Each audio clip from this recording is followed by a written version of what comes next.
Welcome everybody to our second video of our Polyglot Nation series. Today we are interviewing Katleho, who is a member of our language learners community. Katleho has got one of the most interesting language learning journeys I've come across in the language learners community, actually that I've ever come across in my life.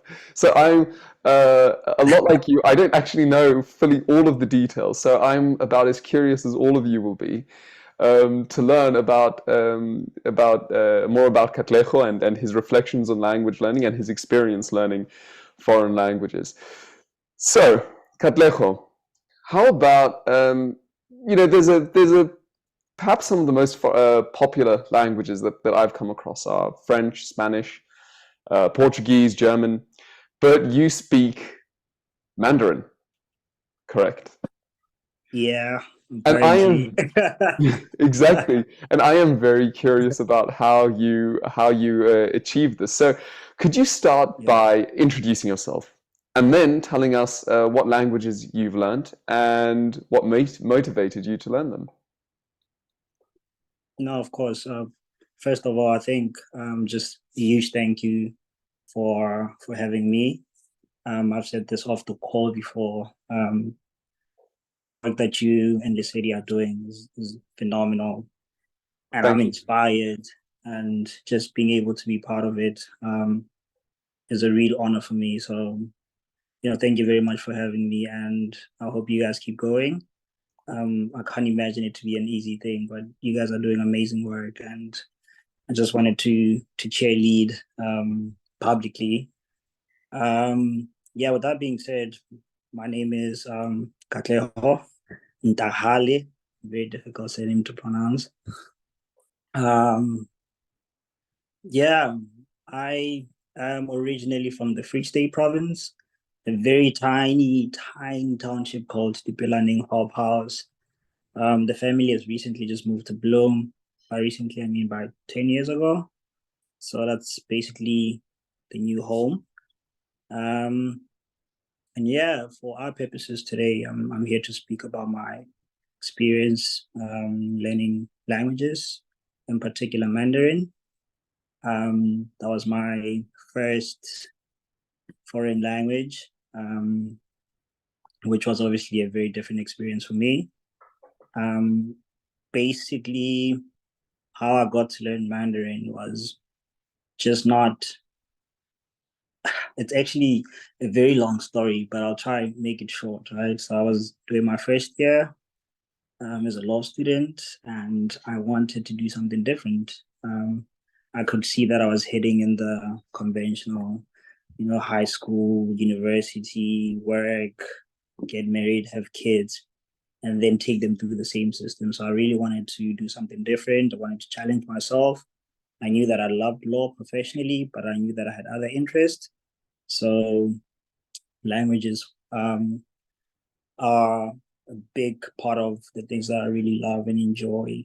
So I wanted to do something completely different, and Mandarin was not to I don't know how to put it, but to a lot of people, not an obvious option. But for me, it was like the most foreign thing that I could think of, Hmm. and that's what attracted me to it because I wanted to really get out of myself and learn something completely different and challenge myself, and that's how I got to Mandarin. Um, I think just to complete your question, I'm currently sort of learning Spanish, a little bit of Kiswahili as well, but I'd say Spanish is the more advanced that I am between the two. So Mandarin, Spanish, and a little bit of Kiswahili. Fantastico. Very good. So yes, going about learning Mandarin, that isn't something you can self-study perhaps as easily as Spanish or even to an extent Kiswahili, but that's still a challenge. Um, Yeah. how exactly did you go in the process of acquiring Mandarin? Could you elaborate that on that a little bit? This is certainly one of those areas in which the learning process and the bio and your own biography molds together, or probably one and the same. Yeah. I don't even know. I don't think there's a formula to be fair. I think you really need to fully embrace um the culture, the Chinese culture. So I was fortunate to have an opportunity to go to China, by the way. So Yes. spent about 2.5 years in China. So that really helped, just being in the country, being able to communicate, engage with the natives. I was also fortunate to be able to go to university there, just to learn languages, Mandarin in particular. So that helped a lot. But even with just geographically, also, can you still see me? I can. Yes, I can still see you. Yeah. Okay. Yeah, even with the geographical sort of benefit of it, and being able to engage with the natives, it's still very difficult. I think it's deemed the most difficult language to learn in the world. Um, so going back to my point, you really need to embrace everything about the language, and that plugs into the culture, that plugs into the people, the history. And I picked this up very early on because as soon as I got to China, for instance, I wanted to gravitate so much towards what I knew. So in terms of food, I'll try find what is more European, more familiar, like burgers and stuff like that. Yeah. Because it's you're basically floating and you're trying to find your feet, right? It's a scary Yeah. place to be here. And you just want something that looks familiar. You just want the McDonald's, like, you want something that you can identify with. And I realized very quickly that it was limiting my progress, and my ability to just learn. And it was when I actually went out of my way to not gravitate towards stuff that I know, the food, the people, music, whatever you can think of, and actually start looking for the unknown. I think that was like a very key factor towards unlocking my learning in Mandarin. So yeah, just fully embracing it and getting stuck in. That was very important for me. Yes, embracing that challenge. I think it's very interesting because to an extent, you one of the benefits of learning a language is you remove a lot of the misconceptions that stand between you and another culture, the culture that speaks the target language. We often have perhaps sometimes a romanticized or at times a simplified understanding of other societies and other cultures, and people who, for example, want to learn a foreign language, they have this very romanticized idea that they'll be able to go travel Yeah, to the country and they'll pick up the language in a few months. They often underestimate how challenging it is. It's challenging linguistically, it's challenging culturally. Even two cultures that are comparatively similar, that share common ideas and common history, can be remarkably different. And in your case, of course, you're a case, and one of the reasons you're an ideal case yeah, for our Polyglot Nation series is that you embody that principle taken to the extreme. Um, so yeah, perhaps moving beyond some of those cultural challenges, which are considerable in learning any language, yeah. and particularly in immersing yourself with the language's culture. Um, what were the most challenging linguistic components of Mandarin for you, and how did you overcome those challenges? Um, I think probably the most challenging would be really wrapping your brain around the fact that pronunciation of how you pronounce words actually is directly linked to the meaning of certain words, right? Yeah, Um, for instance, in English, I could say tomorrow. I could say tomorrow. I could say tomorrow or tomorrow. Like it literally means the same thing, right? Whereas in Mandarin, I could say ma or ma or ma, and that means three completely different things. So linguistically, um, just spoken and even like just listening comprehension, being able to differentiate which tone is used when someone is speaking to you and which tone you need to use when speaking to someone in order to get your meaning or whatever you want to get across to the person, across to them. That was very difficult. So in total, they have about 4 tones. They literally call it the first, second, and third, fourth tone. The first is like very straight, like ma, and then the Mhm. second tone is like ma. The third tone is like ma, so it dips and sort of goes up, and the last one is like very forceful, like ma, right? Um, and being able to speak like that in a full conversation, or just being able to comprehend someone who speaks in different tones, um, was very foreign for me.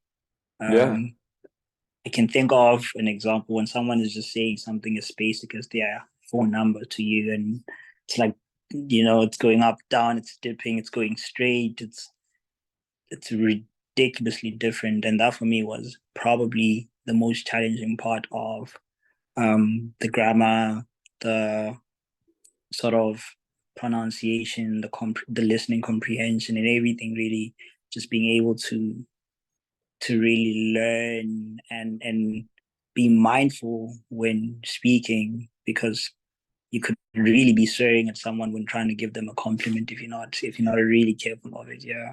yeah. No, you're a braver man than I. I don't think I'd be able to. I don't think I'd ever be able to learn a tonal language.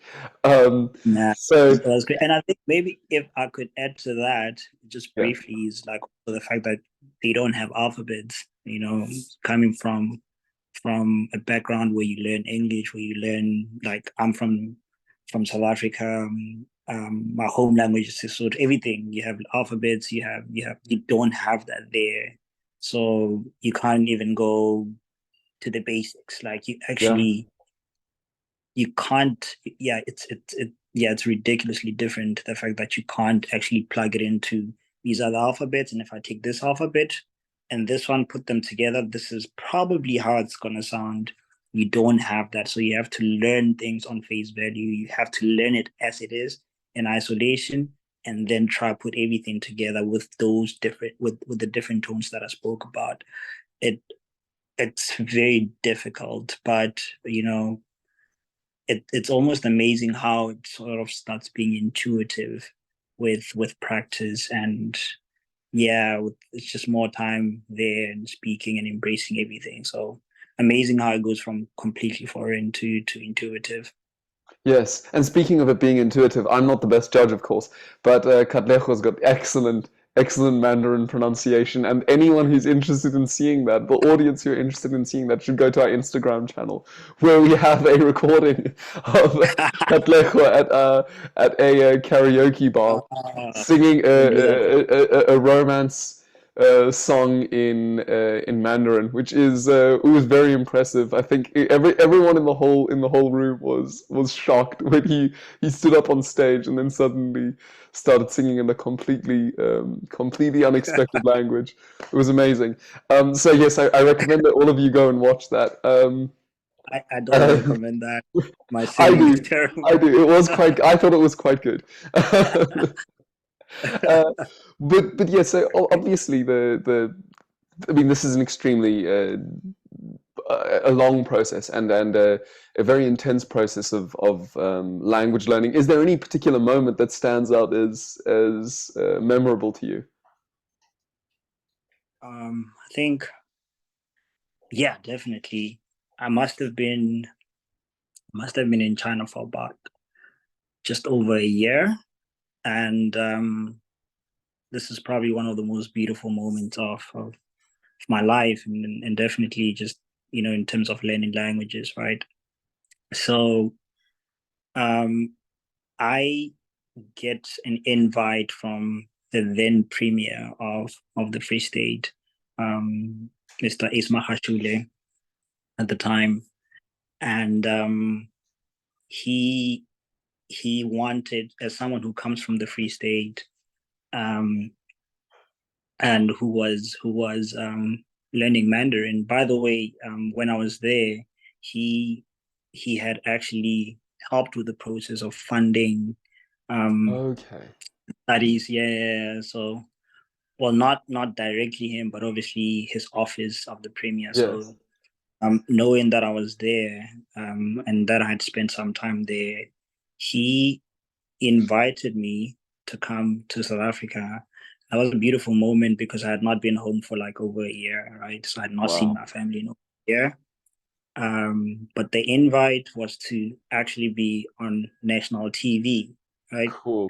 It was morning live. A lot of people will be familiar with that in South Africa. So my first sort of homecoming after a year was to be on national TV, and my family, my friends who knew that I was abroad, and just coming back home were going to see me on TV, and I had never been on TV. So it was a big moment for me. I remember just coming back home. It was probably on a Sunday when I landed, and on Monday I was on national TV, and on Wednesday I was back in China.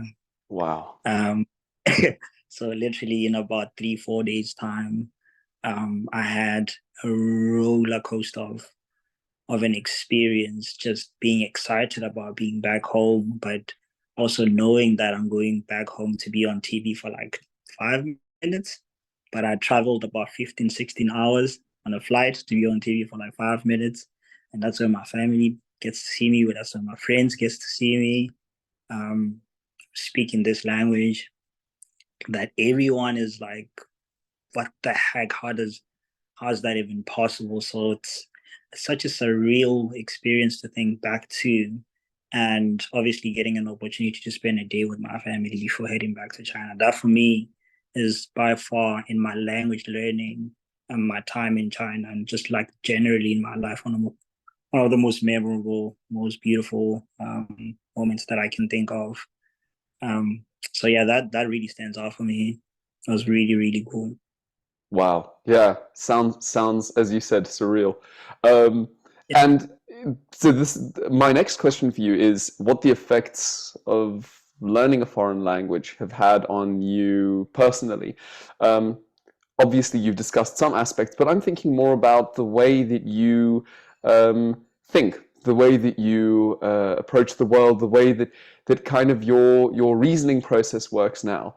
How has learning Mandarin affected that? To be dramatic, it's literally changed my whole life. Wow. That's a dramatic, but there is so much truth in the extreme answer that I just gave, in the sense that it actually did change my life. I don't think I would have headed in the direction that I've I am now, had I not been exposed to learning a language. And I think when I started, I did say I wanted to go against the norm. I could see how I was basically just going through the system like a whole lot of other people. And I feel like me as a person, I always wanted to do things differently. And learning a language, being exposed to a foreign language at that time of my life, I started when I was 19.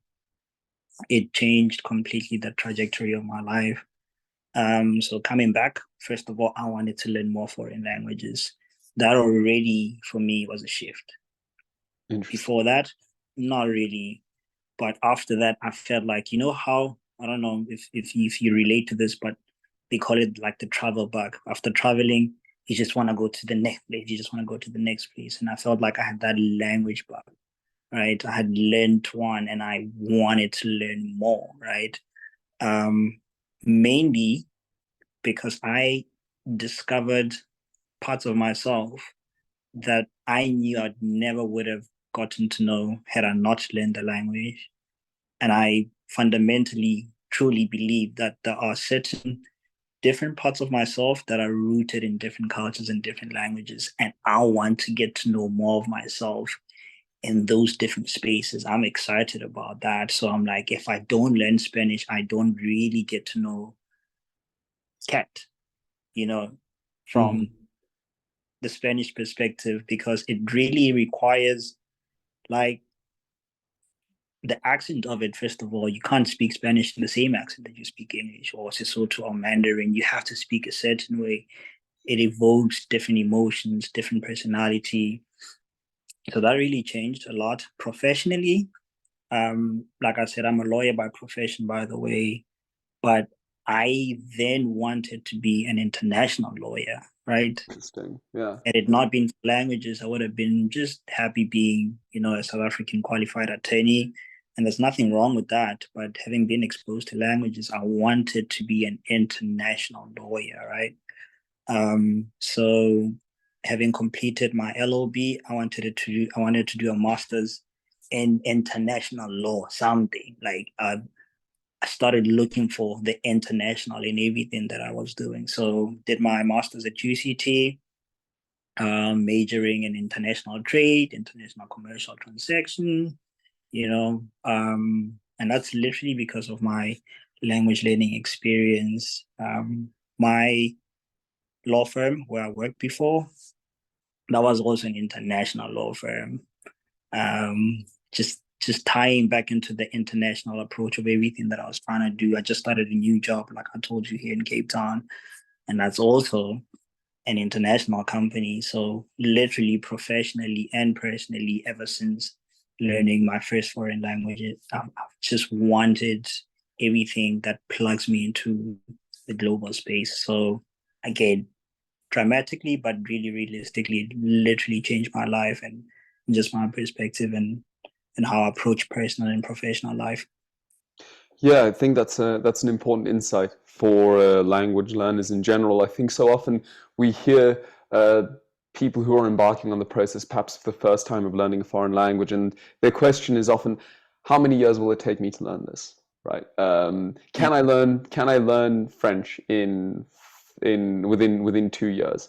Now, obviously, there are many variables, and so the answer any teacher gives is going to depend on the context. But I think the yeah, principle there is that students shouldn't be so eager to try and get the language learning process done and dusted in a short time. Why? yeah, Because it's not the time that you spend and you invest now isn't actually simply spent and invested in simply kind of acquiring some kind of new accidental skill. It's actually something that, as you said, transforms your life. It changes the trajectory yeah, of your life and yeah, certainly changes the way that you conceive of and you approach the world. So it's an investment in time for the moment that pays dividends over the long okay. term. And so perhaps maybe initially it might look strange or daunting, even off-putting for someone to hear learning this new language will take you 5 years. But if you compare that Yeah, to other investments you could make, that's more important than perhaps investing in a new house. There's a that, there's a it's that's simply true. the difference is that it's not something tangible that you can see immediate results from. So I think that's also an important insight for any of the members of the community and any of the viewers of this channel. So Yeah, my next question, agreed. yeah, exactly. And so my next question, perhaps for you, before as we move towards wrapping up this interview, um, you're now studying Spanish, and of course, we know that you studied Mandarin. What are there any particular resources that you can recommend? Any techniques and approaches to learning a language that you can recommend to any of our viewers? Um, yeah, so I think different things are gonna work for different people. My advice is use what you already like. For instance, I like music, right? Mhm. So As we know if now. you yeah, terrible singer, but love music.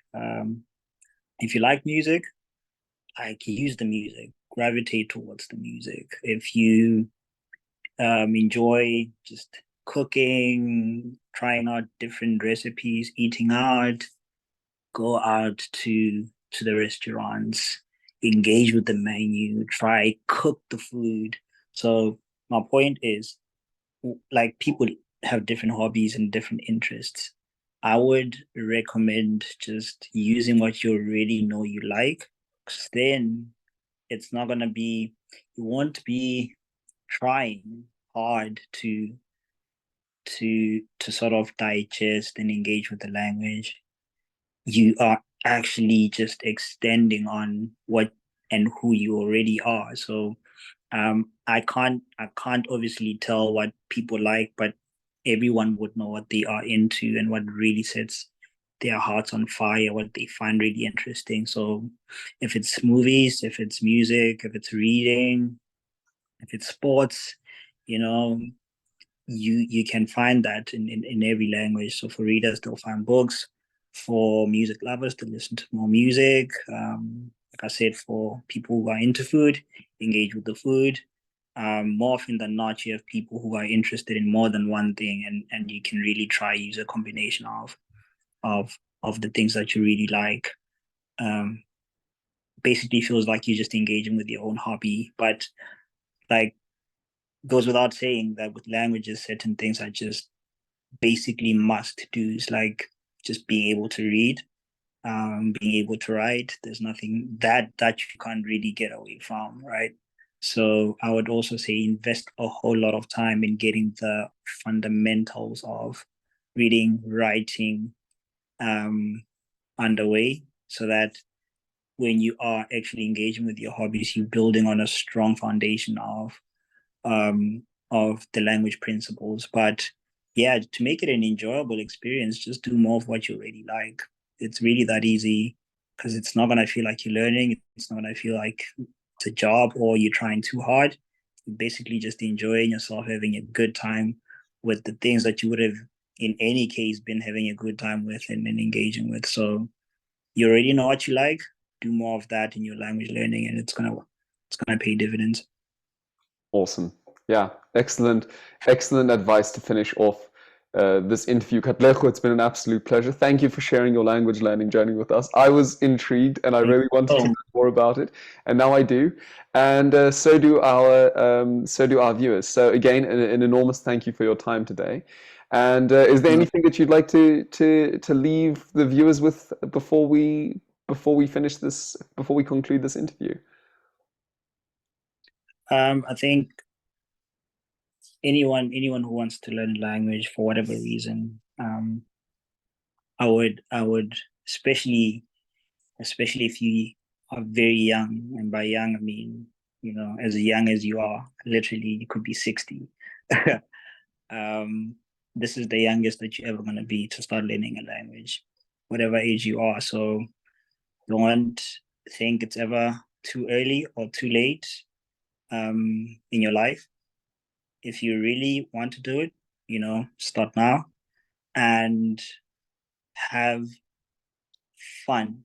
That's literally what it's all about. It's just about having fun and enjoying the whole process. Like you said, it's not about, when you go on YouTube and when you go on the internet, you always see people say, I've learned Mandarin or Spanish in 2 months, how to learn in 3 weeks, how to learn whatever. And it's a it's supposed to be a fun experience, and I really really encourage it. I said it's definitely completely changed my whole life, and I do believe that it will have the same effect in a very unique way to everyone who wants to learn languages, whatever language that you want to learn. And I think finally, just learn the language that you want to learn. Don't listen to people saying, but where are you gonna use that? Like, who, you understand what I'm saying? Like, why don't you learn this one, right? Learn the language that you want to learn. There's probably a reason why you gravitate towards that particular language. So, listen to yourself and go have fun. It's your experience, and own it and have a beautiful time and fun with it. So that's all I'll say, really. Just happy learning, just have a good time, really. Great. Excellent. And with that, then, I will say goodbye to you, Katleho. I will say goodbye to all of our viewers. Thank you, everyone, for tuning into the second episode of Polyglot Nation with Katleho. And we will see you on the next video. Goodbye. Thank you very much for having me.